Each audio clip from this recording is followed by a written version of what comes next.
Well, I'd say that's Titane. Titane. Actually, I have no idea. Titane. Titane? Well, phonetically it would be Titane, right? But in Japan it's called, as you can see, Titane.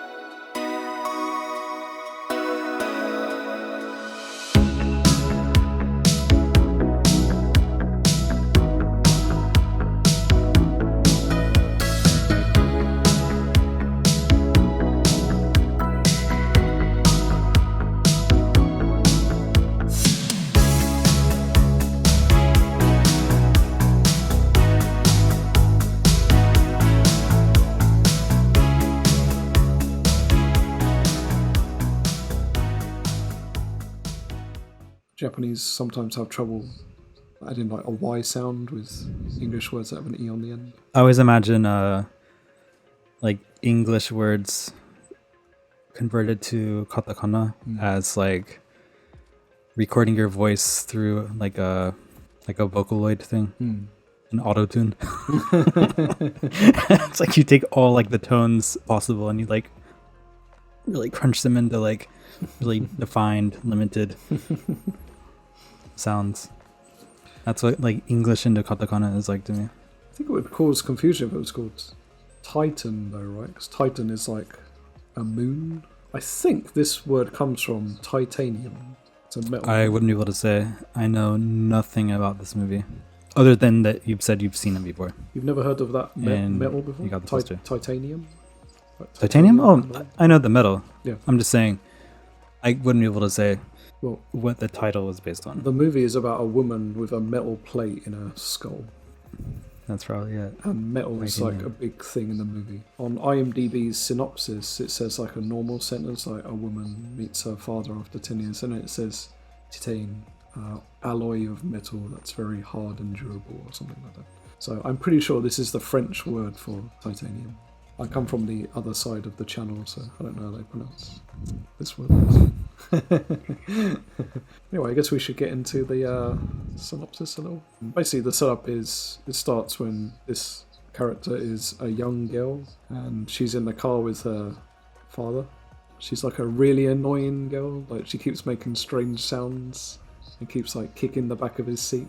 He like turns up the radio and like says, "Shut up, stop it, stop it." Then she takes her seatbelt off and he turns around to like get her to put her seatbelt back on. The car like spins and they hit like the middle part of the carriageway, I guess, like the concrete barrier. It so happens very fast, but you see like a broken back passenger window. So obviously her head is like whiplashed into the window. Oof. And then it cuts to a hospital. And it's like obviously some time later because her parents are picking her up in the hospital. And she's got like this, how do you say, like one of those support things with like wires around it holding her head in place. And she's got like a head brace kind of thing. Kind of, yeah. And she's got like a metal plate. So she's obviously suffered some really like severe skull injury. That was quite a cool shot actually. It literally cuts from a scene of the car to them picking her up. So all like her rehabilitation process has been skipped. Then weird things start happening with her and that car, which I didn't realise until later that the car in the movie, where like the main scenes take place at the beginning of the movie, it was actually that car maybe, that she had the car accident in. I guess before we go more into it, should we watch the trailer? That doesn't really give away much, does it? No. Although, when you actually watch the whole thing, it kind of does give away like what the director's most interested in, I think, which is the human body and how the human body can change in different situations. It's not a body horror though, is it? It kind of is, actually. Really? It is a body horror, yeah. It has quite a lot of violence in it. It has a lot of self-harm, self-mutilation, and it goes quite surreal at the end with like metal in the human body. Especially like the murders involve a lot of like stabbings and things. and people like injecting themselves, which you might have just glimpsed in the trailer. It certainly does have a lot of like, not Tetsuo Japanese like sticking metal into our bodies kind of body horror, but definitely has some like Cronenberg body horror influence, I would say. Interesting. Okay. It's very French. Is this out right now? Yeah, this is now showing in Japan in cinemas, so I watched it in the theatre. Which is kind of surprising. It's kind of a more like independent French movie. But it won the Palme d'Or at Cannes. Does have a lot of like award prestige as well. Yeah, I guess that would explain it. Yeah. I was a little surprised to see it in the multiplex in Japan, actually. I've also seen her previous movie, so I think this is her second big movie. The last one was about cannibalism, so she's definitely obsessed with like, what horrors can happen to the human body. Okay, yeah, it's got an 89% on Rotten Tomatoes. Directed by Julia, I'm not sure how to pronounce her last name. Ducournau. Ducournau? And it stars Vincent Lindon, and his character name is Vincent, and Agathe Roussel. She plays the main character, Alexia.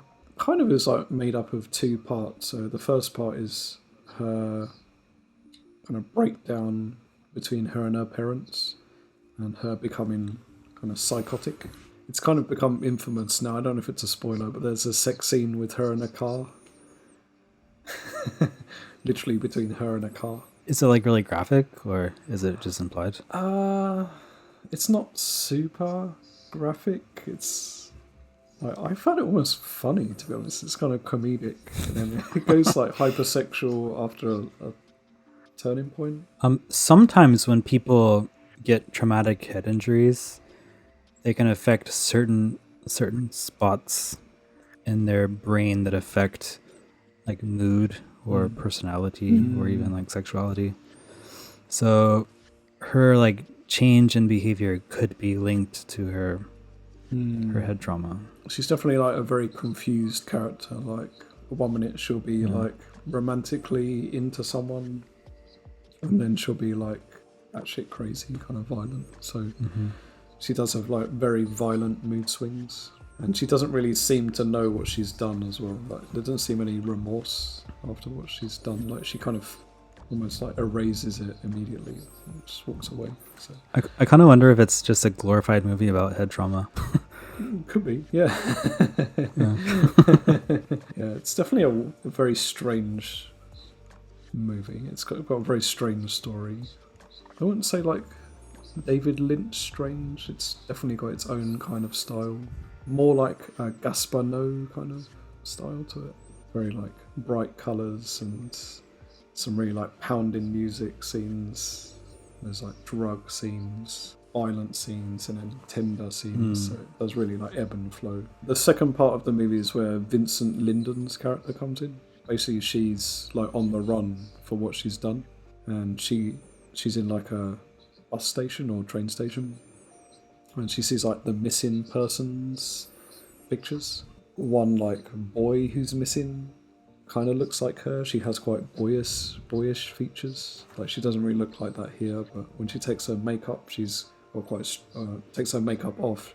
She's got quite striking features. So she basically decides to imitate the missing boy, so that she can get taken in by his father. So she goes to the police. She like breaks her nose. She like tapes her body flat with like really like tight tape. She kind of transforms. So it's like all sorts of fucked up. But it might be like making a statement about transgenderism or something like that. Like she does like completely transform, and it is very believable as well, like how she does it. But you feel like the father knows that's not his son, but he just wants like someone to replace his missing son. There's like a void there.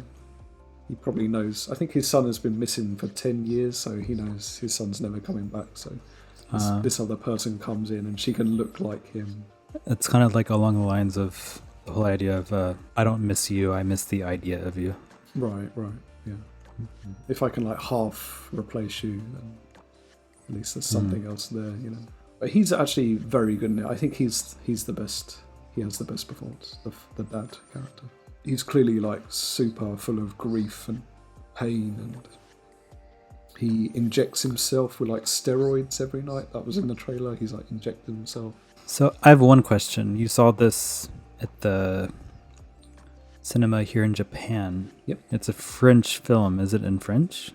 I watched it in French with Japanese subtitles. I was gonna say okay.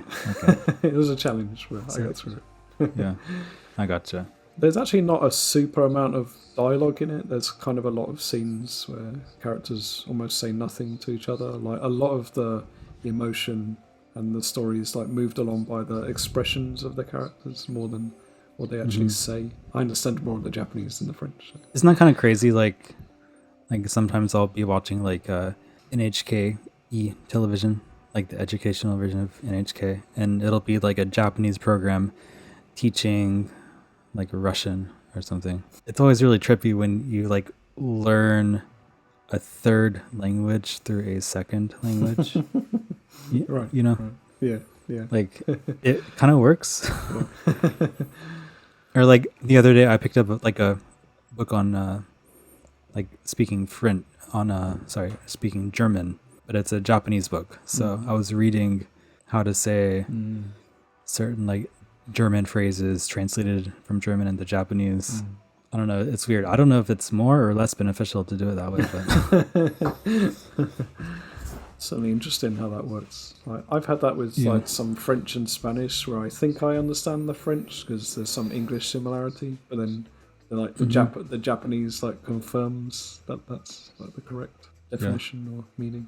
Yeah, I'd recommend this for like people who are fans of body horror. Definitely like French cinema, like Gasper Noe. Let's imagine this movie popped up on the David movie streaming service, and right underneath there is like an algorithm that shows like other movies you might like. What movies would pop up in that section for Titane? For Titane? Like if you enjoyed Titane, you'd also enjoy. Like you'd enjoy Enter the Void. I've heard of it. Enter the Void.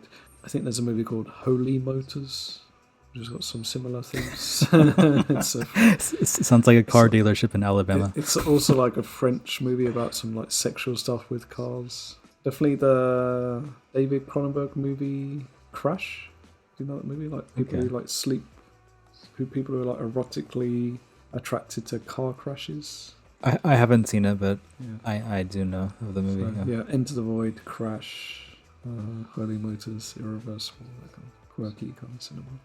Maybe Tetsuo really to dump that in. So we actually watched that together. Maybe Possession. Insane movie. Yeah, Possession as well. That's got some kind of bonkers. They're quite different, but you know, like these ebbs and flows, like suddenly screaming, violent. It's kind of an unsettling movie. Possession is more like supernatural, unsettling, and also like marital problem, unsettling. Titane, I guess, is more people changing from trauma. Yeah, I can't think of any other movies that are quite like it. Well, that has been our movie reviews, movie recaps for the week. Yep.